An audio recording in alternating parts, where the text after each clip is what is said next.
أعوذ بالله من الشيطان الرجيم. بسم الله الرحمن الرحيم.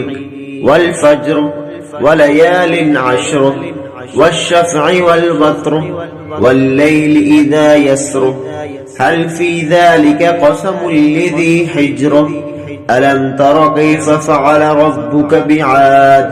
إرم ذات العماد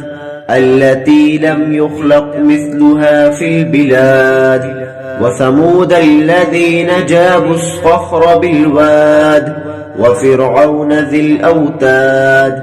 الذين طغوا في البلاد فأكثروا فيها الفساد فصب عليهم ربك صوت عذاب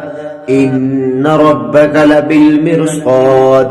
فأما الإنسان إذا ما ابتلاه ربه فأكرمه ونعمه فيقول ربي أكرمن وأما إذا ما ابتلاه فقدر عليه رزقه فيقول ربي أهانن كلا بل لا تكرمون اليتيم ولا تحاضون على طعام المسكين وتأكلون التراث أكلا لما وتحبون المال حبا جما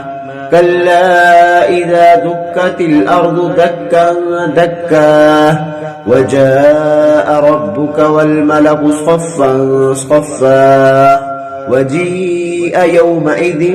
بجهنم يومئذ يتذكر الإنسان وأنى له الذكرى يقول يا ليتني قدمت لحياتي فيومئذ لا يعذب عذابه أحد ولا يؤثق وثاقه أحد يا أيتها النفس المطمئنة ارجعي إلى ربك راضية مرضية فادخلي في عبادي وادخلي جنتي صدق الله العظيم.